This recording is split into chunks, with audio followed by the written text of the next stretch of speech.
un sixième était rendu obligatoire, et c'était le vital. Une réponse. Deuxième réponse que nous donnons, ici effectivement le prophète sallallahu alayhi wa sallam il a dit qu'il n'y a que 5 prières obligatoires.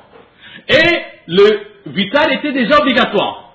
Mais ici, le prophète sallallahu alayhi wa sallam, il a fait la différence entre deux catégories d'obligations. Il y a un ce qu'on appelle le faraïd et i'tiqadiyya. C'est-à-dire que c'est une obligation que si une personne refuse cette obligation, si une personne dit que cette chose n'est pas obligatoire, alors cette personne perd automatiquement son iman. C'est-à-dire si par exemple quelqu'un dit que le namaz zohar n'est pas obligatoire pour les musulmans, il refuse de dire, il refuse d'accepter que le namaz zohar est obligatoire. Il s'entête à dire que ce n'est pas obligatoire. Alors automatiquement il perd son iman. Oui, c'est une personne qui connaît que c'est obligatoire, mais il ne le fait pas, il sera toujours musulman. C'est très grand pécheur, mais il sera musulman. C'est sa paresse qui l'emmène à ne pas faire le namaz. Mais s'il redit que non, il n'y a pas de namaz zohar de l'islam, alors son iman est en danger. Et Imam Wanifa rahmatullah il dit qu'effectivement là le prophète sallallahu alayhi wa sallam il parle de ces faraïs, que si on réfute ces faraïs, ces obligations, notre iman est en danger. Et effectivement, il n'y a que 5 namaz qui sont tels que si on les réfute, notre iman devient en danger. Le Fajr, le Zohar, le Asr, le Maghrib et le Isha. Mais cela ne veut pas dire qu'à part ces 5 prières, il n'y a pas d'autres prières obligatoires.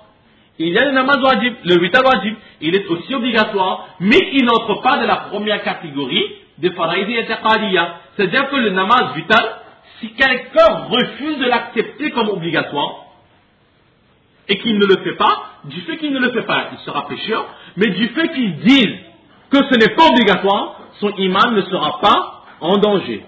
La preuve, Imam Shafi'i rahmatullah alayhi, il dit que les vitales ne sont pas obligatoires. Ces vitales ne sont que sunnat pour lui. Mais pour autant, Imam Shafi'i rahmatullah alayhi, son iman n'est pas en danger. Donc vous voyez qu'il y a deux faraïd. Des faraïd et i'tiqadiyya, si on réfute, notre iman est en danger. Et l'autre faraïd, les obligations, si on les réfute, on fait peut-être quelque chose de mauvais, mais notre iman n'est pas en danger. Et là, le prophète sallallahu alayhi wa sallam, il a dit qu'il y a 5 namaz qui sont obligatoires, et si quelqu'un les réfute, il perd son iman. Mais le prophète sallallahu alayhi wa sallam n'a pas dit qu'à part ces 5 namaz, il n'y a pas de namaz obligatoire. La preuve, il y a les namaz de vital qui est obligatoire. Mais sur les refus, on ne devient pas kafir. Donc la deuxième réponse. La troisième réponse, c'est à peu près la même chose, que le prophète sallallahu alayhi wa sallam n'a pas parlé du vital. Mais du fait qu'il ne parle pas des vital d'un namaz, cela ne veut pas forcément dire qu'il n'y en a pas. Que quelqu'un me demande, est-ce que Mohammed est en bas de la voiture? Je dis oui, Mohammed est en bas de la voiture.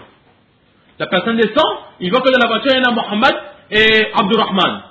Alors, curieux, cette personne, on dit, il y a Abdurrahman ici en bas, je me dis pardon. Ben, je ne t'ai pas dit qu'Abdurrahman n'est pas là, moi. Je n'ai même pas parlé d'Abdurrahman. Comment est-ce que tu peux m'accuser de ne pas t'avoir dit qu'Abdurrahman est là? Tu ne m'as même pas demandé si Abdurrahman est là ou pas. Et je n'ai même pas dit qu'Abdurrahman n'est pas là.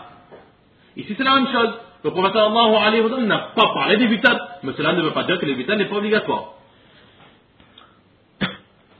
Ensuite, une autre réponse, c'est que les vital wajib, en général, enfin, on doit les faire le soir, dans l'heure de Isha, mais après le namaz de Isha.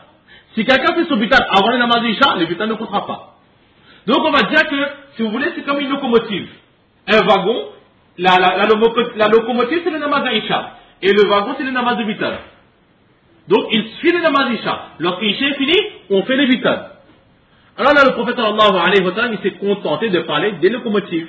Donc, de namaz d'Aïcha. Et automatiquement, avec la locomotive d'Aïcha, ben, il y a le vital aussi qui va suivre, il y a des wagons.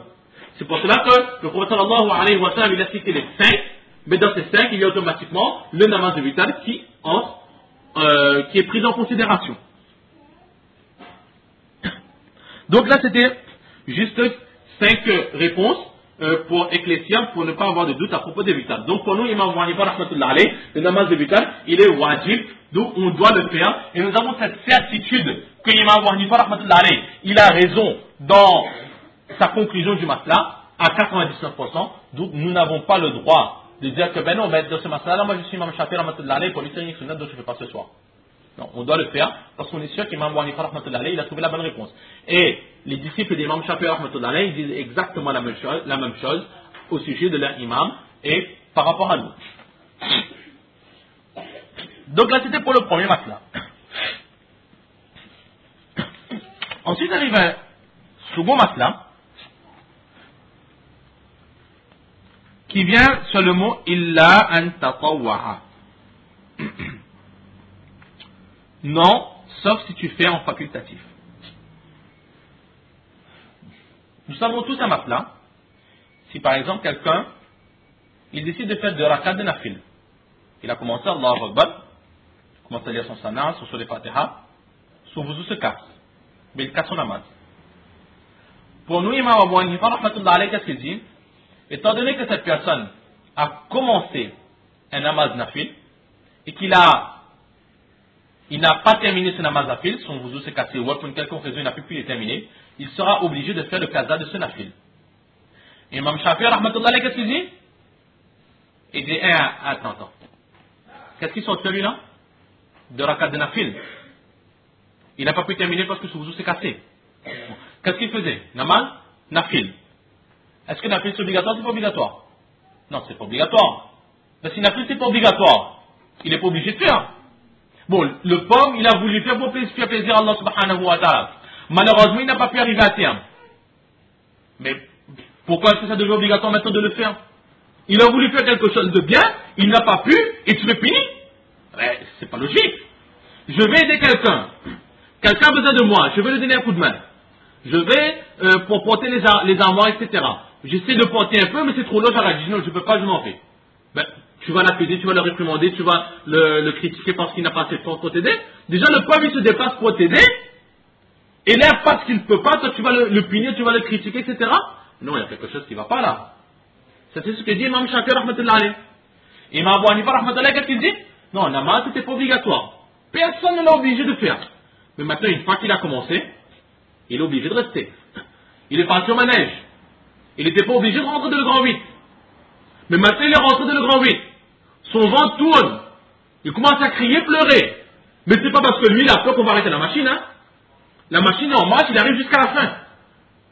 On va pas arrêter pour lui, il n'avait qu'à pas rentrer. Personne ne l'a obligé. Il a payé son ticket, il est rentré dedans, maintenant il arrive jusqu'à la fin des brouilleux.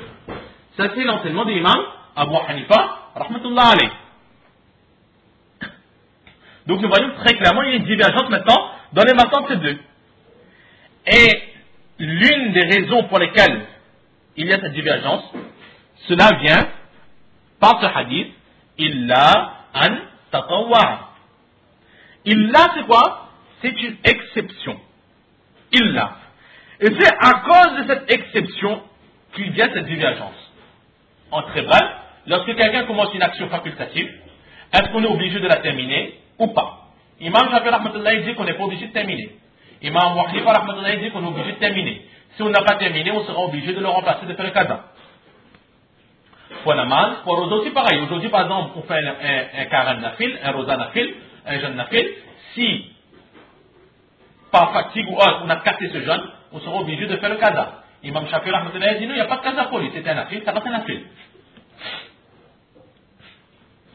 Pourquoi cette divergence?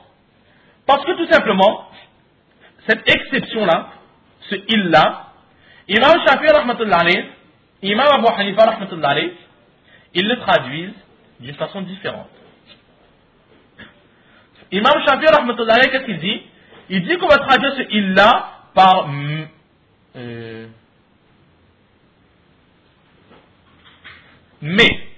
Il va traduire par mais. Non, il n'y a aucune autre prière obligatoire sur toi, mais si tu fais une action facultative.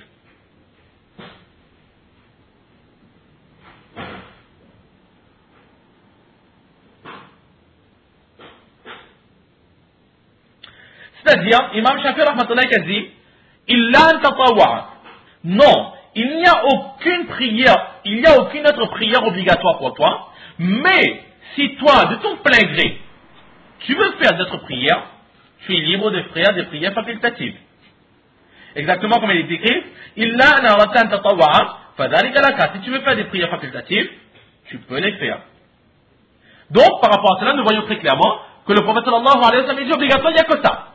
Maintenant, si tu veux faire des prières facultatives, tu es libre de le faire. Mais le prophète sallallahu alayhi wa sallam ne parle nullement de faire des qada de prière facultative. On peut les faire, sans plus. Le prophète sallallahu alayhi wa sallam n'a pas dit qu'il faut les terminer. Le prophète sallallahu alayhi wa sallam n'a pas dit non plus qu'on est obligé de terminer. Ça, c'est ce que l'imam Shafi'i rahmatullah alayhi, il dit. Et en plus de cela, il est sûr de lui, donc maintenant il amène ses preuves. Il dit que, regardez dans les hadiths, nous voyons très clairement que, de temps en temps, le prophète sallallahu alayhi wa sallam, il a fait l'intention de faire des jeûnes facultatifs, des karam nafil. Il commençait, et puis dans la journée, il demandait s'il y avait quelque chose à manger à la maison. S'il y avait quelque chose à manger, ben il rompait son jeûne. Et s'il n'y avait rien à manger, ben il gardait son jeûne. Donc là, nous voyons clairement que le prophète sallallahu alayhi wa sallam, il faisait des jeûnes facultatifs, et il les rompait lui-même. Si vraiment on était obligé de terminer les choses facultatives que l'on commençait, est-ce que le prophète sallallahu alayhi wa sallam lui-même, il aurait eu, est-ce qu'il se serait permis lui-même de rompre des choses qui sont obligées de terminer? Non, jamais il n'aurait cassé son 40 si c'était obligatoire de terminer. Mais il l'a fait. Là encore, c'est une preuve qu'on n'est pas obligé de terminer les actions facultatives que l'on commence. Une autre preuve qu'il emmène. Une fois, Hazrat Juwayriya, fille de Harith, radiallahu ta'ala anha, elle a été en jeûne facultatif. Et le prophète sallallahu alayhi wa sallam lui a ordonné de rompre son jeûne après le namaz de Jumma. Alors quand nous voyons que le prophète sallallahu alayhi wa sallam, il a donné l'ordre de casser le jeûne facultatif. Si vraiment c'était interdit de casser une action facultative qu'on avait débutée, est-ce que le prophète sallallahu alayhi wa sallam, il l'aurait fait ainsi? Très certainement que non. Ensuite, il y a un hadith que le prophète sallallahu alayhi wa sallam, qu'est-ce qu'il dit? At-ta'imul mutatawwi'u amirun li nafsihi. Que celui qui fait un jeûne facultatif, il est libre de décider de lui-même ce qu'il veut faire. Continuer ou casser. Donc là, nous voyons